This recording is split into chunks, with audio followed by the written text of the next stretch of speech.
Assalamualaikum warahmatullahi wabarakatuh. Hari ini kita belajar tentang normalisasi basis data.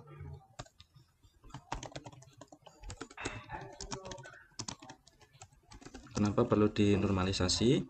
Karena supaya tidak ada redundansi data atau data yang ditulis berulang-ulang. Kemudian yang kedua, supaya tidak ada anomali atau kejanggalan, entah itu saat insert data, update, maupun delete data. Kita cukup sampai normalisasi bentuk ketiga atau 3NF. Itu data sudah normal, sudah enak buat masukin data baru, tabel sudah normal ya. Syarat yang pertama, kita lakukan dulu bentuk normal pertama atau 1NF. Syaratnya yaitu tidak boleh ada multiple value. Jadi dalam normalisasi, ambil data dari unnormal form atau data yang tidak normal. Kita cek apakah ada multiple value. Data yang tidak normal ini biasanya didapat dari proses penyimpanan data oleh organisasi atau perusahaan yang mana dalam pembuatannya dia masih belum normal. Maka dari itu kita normalisasikan supaya apa? Supaya dapat menyimpan data dengan baik. Jadi sebelum masuk ke syarat, normalisasi basis data ini cara lain untuk merancang basis data dengan pendekatan objeknya. Jadi melihat objeknya atau melihat data yang sudah dibuat seperti apa. Kemarin kita sudah belajar membuat basis data dengan pendekatan berbasis relasi, yaitu menggunakan ERD, Entity Relationship Diagram. Jadi ada dua pendekatan dalam membuat basis data, yaitu melalui ERD dan melalui normalisasi basis data. Oke, lanjut ke saraf 1NF, yaitu tidak boleh ada multiple value. Multiple value itu tiap kolomnya hanya boleh diisi satu baris data. Tidak boleh tumpuk-tumpuk. Contohnya seperti apa? Seperti ini kode MK nih. Di sini ada MK 001. Selain itu juga ada di nama MK ini basis data, jaringan komputer.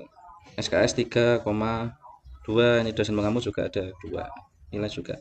Itu tidak boleh, itu namanya multiple value. Maka dari itu kita buat menjadi di normalisasi bentuk pertama, yaitu membuat baris baru. Jadi nanti ada nama Andi Putra lagi dengan NIM 101 TI, dosen wali Dr. Farida, kode MK 003 taruh bawah, yang 001 di atas. Jadi gitu. Cara memecah menjadi bentuk yang pertama. Ini contoh pemecahannya. Di sini yang awalnya 101 hanya satu baris. Ini dibuat dua baris ya. Ada Andi Putra sama. Tapi kode MK-nya dipecah ya, nggak bersatu. Yang atas 001, yang bawah 003. Nama MK-nya juga, SKS, dosen pengampu dan nilainya juga. Itu sudah menjadi bentuk normal yang pertama. Di sini dia masih mengandung redundansi atau pengulangan, yaitu dengan menyimpan nama Andi Putra ini sebanyak 2 kali. Itu namanya redundansi. Semakin banyak redundansi, tentu memorinya semakin berat, tidak efisien sama sekali. Jadi harus dipecah lagi nanti. Redundansinya yang pertama tadi yaitu contoh ya, contoh redundansi. Contoh redundansi ketika mau input ketika di sini ada dua baris datanya Andi Putra semua. Dia mengulang-ulang input lagi NIM, input lagi nama, input lagi TI, input lagi dosen wali. Dia mengulang, itu contoh redundansi ya. Data Andi Putra. Diulang. Berarti dia belum memenuhi kaidah data yang normal. Begitu juga ketika anomali ya, anomali insert. Anomali insert itu terjadi ketika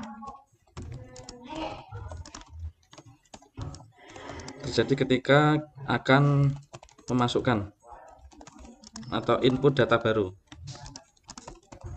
Misal nama Agus dengan NIM 106, prodi TI akan diinput. Datanya hanya 3, Agus, NIM, dan prodi. Karena dia belum mengambil mata kuliah, nama SKS, dan seterusnya, belum dapat nilai juga. Jadi ketika mau input, di mana kolomnya berbentuk seperti ini, maka kolom yang lain akan kosong karena hanya bisa mengisi nama, NIM, dan juga prodi. Dosen wali sampai nilai masih kosong. Itu terjadi anomali dalam input. Ini normalnya ketika menginput data ya semua bisa diisi. Itu anomali inputnya. Kemudian atau anomali insert ya. Lalu contoh anomali update. Jadi ketika mau mengupdate data ya, misal di basis data ini dengan SKS 3. Di sini juga ada basis data, ada 2 ya. Ketika SKS basis data mau di-update menjadi 4 SKS, maka harus mengganti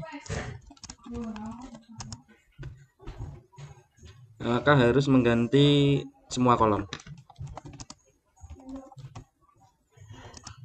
Ini baru 2 ya, baru 2 baris. Kalau ada puluhan baris, ratusan, ribuan, masa ya harus mengganti satu-satu, kan itu tidak efektif ya. Kalau ada yang kelewatan nanti bisa terjadi inkonsistensi data.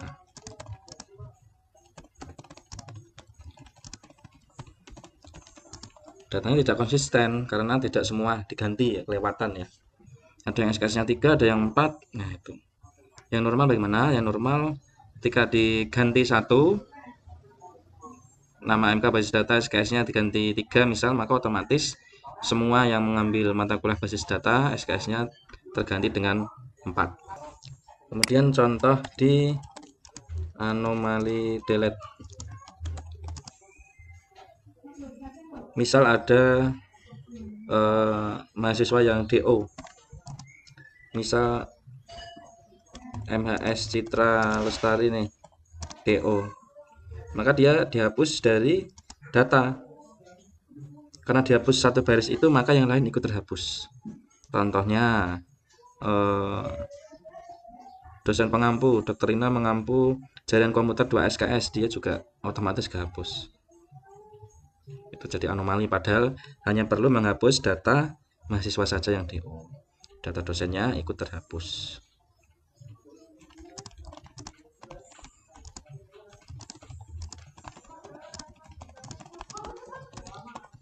Itu namanya anomali delete. Karena masih banyak anomali seperti ini, maka dipecah lagi menjadi normalisasi bentuk kedua.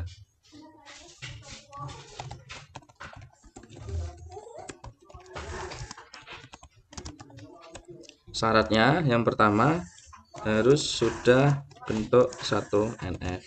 Yang kedua, tidak ada fungsional dependensi, tidak ada ketergantungan fungsional. Maksudnya itu ketika ada atribut atau kolom yang tergantung dengan satu primary key, dia harus dipecah buat kolom sendiri. Jadi analisis dulu. Di sini yang primary key adalah NIM. Terus ada apa lagi yang primary key? Ada kode MK. Jadi ada NIM dan kode MK yang menjadi primary key. Kalau hanya atribut tergantung hanya pada NIM, dia harus dipecah. Kalau tergantung keduanya, NIM, kode MK, maka dia tetap di situ. Jadi lihat primary key atau PK ya. Lihat PK-nya. Kalau ada atribut yang tergantung 1 PK, maka dipecah tabel baru. Kalau ada atribut yang tergantung 2 PK, atau dalam istilah teknisnya itu adalah composite key, maka tetap di situ, tetap di tabel itu, dan tabelnya boleh diganti nama sesuai atribut yang ada. Saya contohkan. Jadi di sini kita cek dulu nama mahasiswa apakah tergantung dengan NIM ataukah tergantung kode MK. Nama mahasiswa dia tergantung pada NIM ya. Jadi Andi Putra, NIM berapa sih? 101. Kan dia juga bisa belum mengambil mata kuliah. Jadi nggak harus tergantung pada kode MK, itu maksudnya. Jadi lebih tergantung mana sih nama mahasiswa itu. Jadi di sini juga harus paham konteks data. Datanya seperti apa itu juga harus paham sehingga lebih mudah dalam memecah-mecah menjadi bentuk normal. Kemudian prodi tergantung apa sih? Prodi punyanya siapa? Punyanya mahasiswa punyanya apa? NIM. Berarti prodi tergantung NIM. Dosen wali juga dia tergantung wali ini siapa sih? Wali ini mahasiswa ya, dia punya NIM. Jadi kode MK dia lebih menjelaskan tentang nama MK ya. Nama MK, SKS, dosen pengampu. Jadi nanti pecah menjadi tabel mahasiswa yang isinya NIM, nama mahasiswa, prodi, dosen wali. Kemudian kode MK, nama MK, SKS, dosen pengampu. Dia pecah menjadi tabel apa itu tepatnya? Ada kode MK, ada nama MK, ada SKS, ada dosen pengampu, pecah menjadi tabel mata kuliah ya. Jadi mata kuliah apa, kodenya apa, berapa SKS, yang ngampu siapa ya, pecah itu. Karena dia tergantung hanya tergantung satu primary key kode MK. Ini juga pecah tadi tergantung satu primary key. Kemudian masih ada sisa kolom nilai atau atribut nilai. Dia tergantung pada kode MK saja kah? Misal kolom nilai A, kode MK 001. Terus dia punya siapa? Kita belum tahu ya. Berarti dia juga tergantung NIM. Jadi atribut atau kolom nilai di sini tergantung kode MK dan juga NIM. Dia menjadi tabel nilai. Ini contoh pecahan tabel dari 1NF ya. Sudah terbentuk menjadi 2NF, mecah-mecah menjadi tabel baru. Isinya ada NIM, nama mahasiswa, prodi, dosen wali. Ini sudah beres menjadi tabel mahasiswa. Kemudian yang kode MK, nama MK, SKS, dosen pengampu, dia menjadi tabel apa, mata kuliah ya? Mata kuliah. Mana tadi? Nih, mata kuliah. Ada kode MK, ada nama MK, ada SKS, ada dosen pengampu. Kemudian sisa nilai tergantung dari kode MK dan NIM ya. Ya, nih. Nilai tergantung kode MK dan NIM. Dia menjadi tabel nilai. Isinya ada NIM, kode MK, nilai. Gabungan NIM dan kode MK itu tadi namanya composite key atau kata primary key gabungan. Jadi karena ini nanti berelasi ya.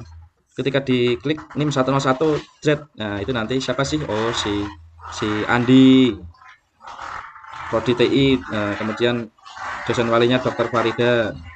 MK 001 itu apa sih? Ketika diklik isinya basis data. Berarti Andi pada nilai basis data dapat nilai A, pada makul basis data dapat nilai A. Itu karena ini bisa diklik karena berelasi. Ada 3 tabel baru ya, isinya tabel mahasiswa, lalu tabel mata kuliah ya tadi ya, makul, lalu tabel nilai. Itu dinormalisasi 2NF. Kemudian kita normalisasi 3NF. Dengan syarat harus sudah dalam bentuk 2NF. Dari 2NF tadi menjadi 3 tabel, yaitu tabel mahasiswa, mata kuliah, nilai. Ini mata kuliahnya, kemudian nilainya, ini mahasiswanya. Kemudian syarat yang kedua, atribut non-key, bukan primary key, tidak boleh tergantung dengan non-key yang lain. Atau secara gampangnya ya, itu lihat dari derajat kardinalitasnya. Kalau 1 to 1 berarti dia tetap jangan dipisah ya, tetap dalam satu tabel. Sedangkan kalau 1 to many atau sebaliknya atau bahkan many to many, maka harus dipisah atau dibuat kolom sendiri. Acuan 1 to 1-nya atau 1 to many-nya itu lihat di primary key-nya. Primary key-nya di sini kode MK. Di sini ada 3 atribut yang non primary key, yaitu nama MK, SKS dan dosen pengampu. Kita lihat dulu untuk nama MK, dia one to one nggak ke kode MK. Jadi satu nama MK basis data berelasi satu kode mata kuliah. One to one berarti ya. Jadi jangan dipisah. Dan SKS, satu SKS dia berelasi dengan satu kode MK. Jadi nggak mungkin banyak SKS berelasi dengan satu kode MK, nggak mungkin. Many to one nggak mungkin ya. Jadi tetap one to one. Satu SKS relasinya dengan satu kode MK. Jadi jangan dipisah untuk SKS. Dosen pengampunya juga. Dosen pengampu, satu dosen pengampu mengampu satu mata kuliah.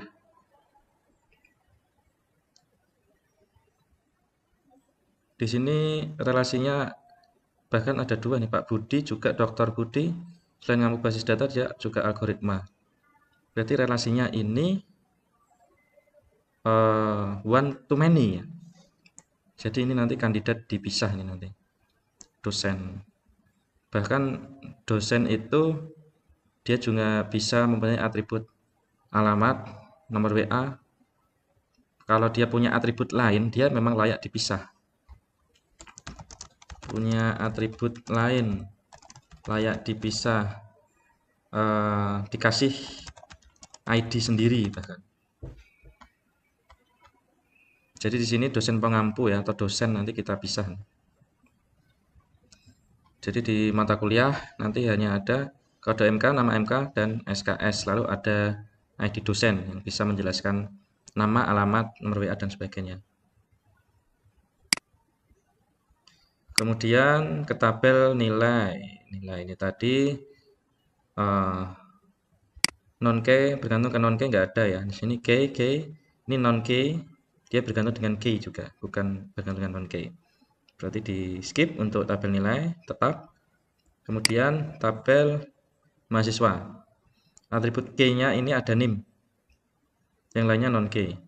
Kita identifikasi nama mahasiswa ke NIM. One to one atau one to many untuk derajat kardinalitasnya.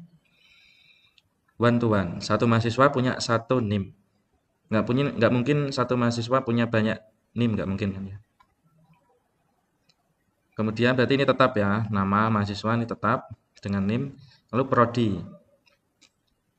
Ke NIM bagaimana derajat kardinalitasnya? Apakah one to one atau one to many atau bahkan many to many?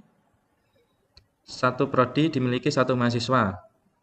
Padahal ini yang lain juga ada prodi TI, ini TI, ini TI, ini TI. Berarti banyak prodi dimiliki banyak mahasiswa ya. Many to many ini nanti bakal dipecah ini prodi. Kemudian dosen wali. Satu dosen wali ke NIM bagaimana derajatnya? Nah, ini Dr. Farida ke NIM 101, lalu ke 103, lalu ke 104. Berarti one to many. Satu dosen wali bisa mewalini banyak NIM. Jadi pecah. Nanti yang pecah ada prodi dan dosen wali. Dan karena dosen wali itu dia punya atribut lain ya. Dosen, nama dosen, alamat dosen, WA dosen, nanti bakal punya ID sendiri dia. Jadi setelah dipecah, pecahan pertamanya seperti ini ya, masih bentuk 3NF. Ada tabel dosen wali per prodi sendiri. Prodi, dosen wali di sini. Prodinya tinggal prodi ini. Tapi ini aneh ya, ini nggak ada primary key yang nyambungin prodi ini, prodi yang ada di tabel mahasiswa dengan prodi yang ada di tabel dosen. Ini nanti harus disambungin dengan primary key. Jadi primary key di sini ID prodi, dia nyambung ID prodi di sini. Di sini primary key, ID prodi di sini berarti foreign key. Gimana? Bisa dipahami atau enggak nih? Bisa ditanyakan kalau enggak paham ya. Nah, jadinya seperti ini. Jadi dari 3 tabel tadi, mahasiswa makul nilai kepecah lagi menjadi 5. Yang baru ada tabel dosen, kemudian prodi. Di dosen ada ID dosen, nama dosen. Bisa ditambah juga sih untuk alamat, nomor WA, dan seterusnya. Prodi dosen ada ID prodi, nama prodi ID dosen. Nah, ini ada ID dosen. Ini nanti berelasi dengan ID dosen di sini. Primary key-nya ID dosen di sini sebagai foreign key. Di mata kuliah ada kode MK, nama MK, SKS, dan tidak lagi prodi kayak yang awal tadi, tapi ID dosen. Karena di dalamnya sudah mewakili nama dosen.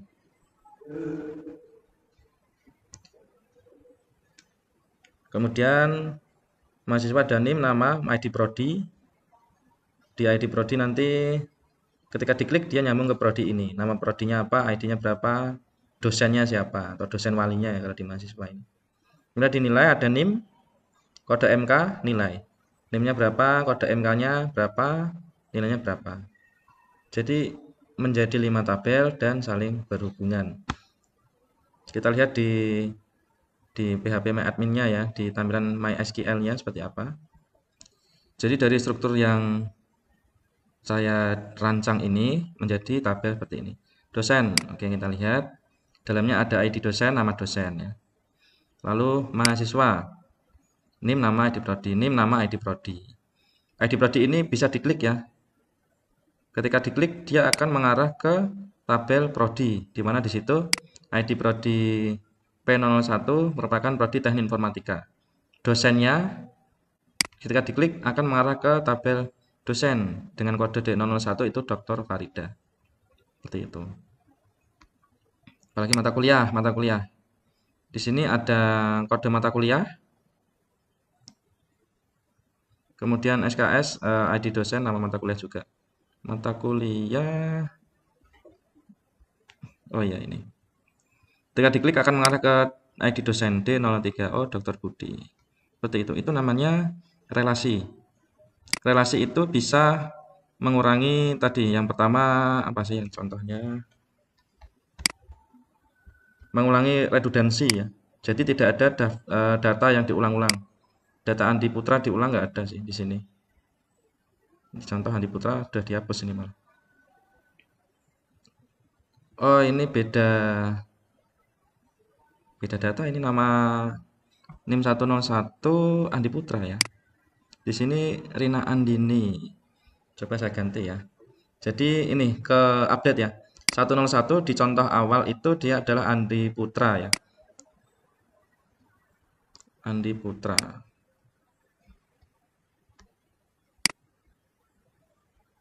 Nah, ini 101 nih. Nah, ini si Andi. Rina Andini. Dia harusnya bukan Rina Andini ya, Andi Putra ya. Di contoh itu saya cek dulu ya, ini sekalian ngasih lihat yang namanya menghindari anomali update. Jadi kalau belum dipecah-pecah dia bisa terjadi anomali update.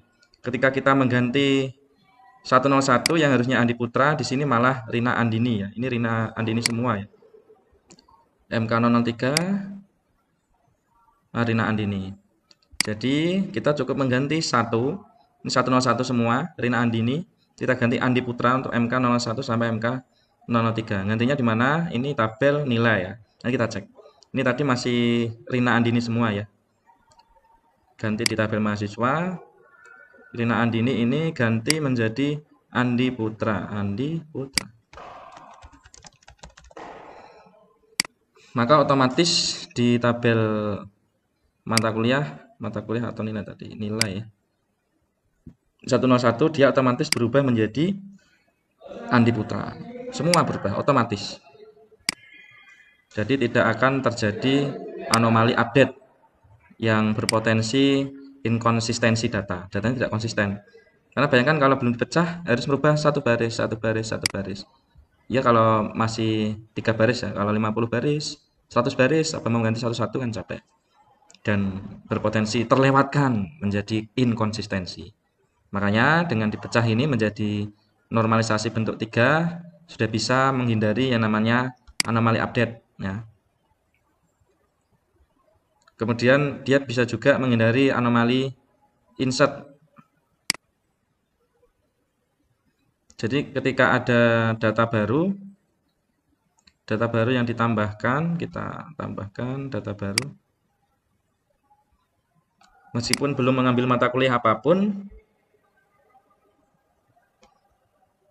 ini saya buat data baru lagi ya, di aku sudah ada ternyata Susilo misalnya 107.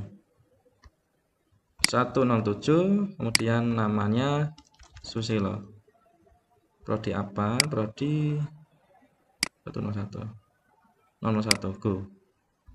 Ya, dia tetap bisa masuk. Meskipun dia belum mengambil mata kuliah apapun. Namanya tetap bisa masuk nih. Jadi bayangkan kalau tabelnya masih panjang tadi. Ada NIM, nama, prodi, nilai, mata kuliah. Nama Susilo sebagai mahasiswa baru dia tidak bisa masuk karena belum mengambil mata kuliah. Jadi ini menjawab anomali insert. Cukup dimasukkan ke tabel mahasiswa. Belum ngaruh ke mata kuliah ya karena memang belum mengambil mata kuliah. Seperti itu. Belum ngaruh ke nilai juga karena belum mengambil mata kuliah apapun. 107 belum ada ya. Itu tentang anomali insert bisa teratasi. Anomali delete itu bisa teratasi juga. Misal nih siapa nih? Ada NIM berapa ya? Kita hapus saja ya. 104 itu siapa sih? 104 Budiartono, mahasiswa Budiartono. Citra Lestari. Budiartono misal DO. Ini 104 Budiartono, memakul statistika, ID dosennya D005.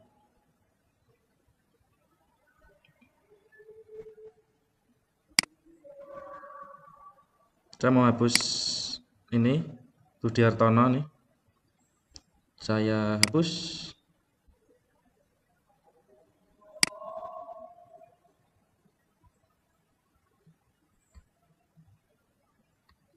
Oh, itu nilainya ya. Hapus di mahasiswanya ya. Kok nilainya? Ulangi ya. Nilainya emang hilang dia. Masih ada di 104, dia ada nilai di MK003, nilai apa nih? Jaringan komputer ya. Budiartono 104. Jadi ceritanya Budiartono DO ya, hapusnya di mahasiswa. Budiartono. Maka dinilai dia otomatis 104 juga hilang. Tapi nama dosen jaringan komputer ya, tadi MK berapa tadi? MK00. Jaringan komputer tadi busa apa ya?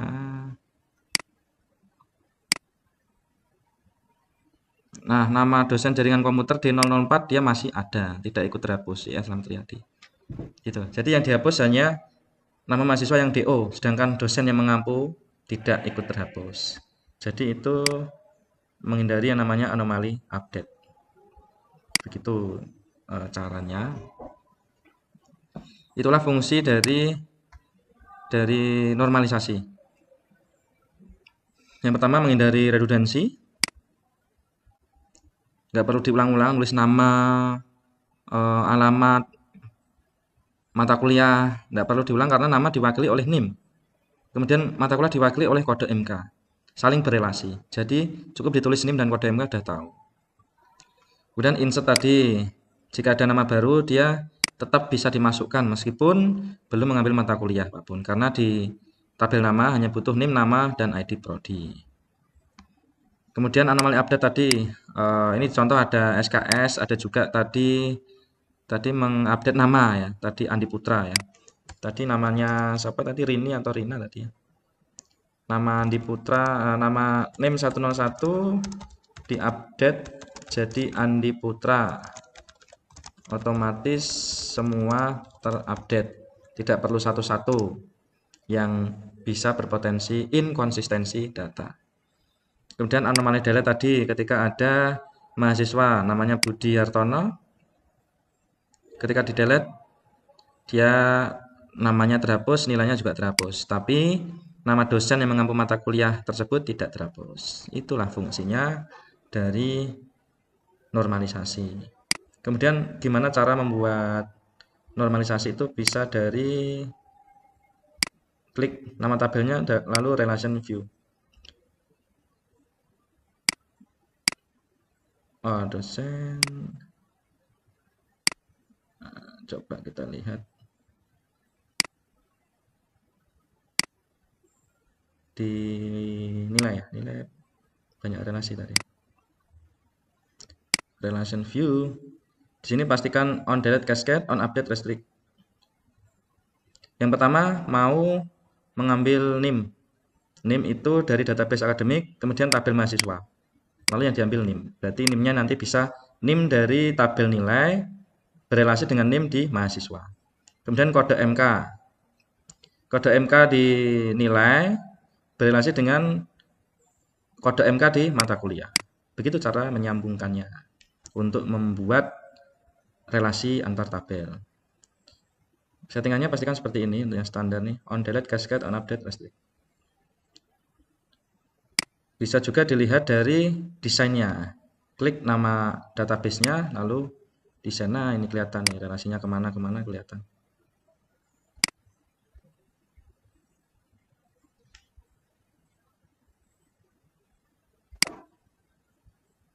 Nah nih, ID dosen dia berelasi ke ID dosen di prodi, juga ID dosen di mata kuliah.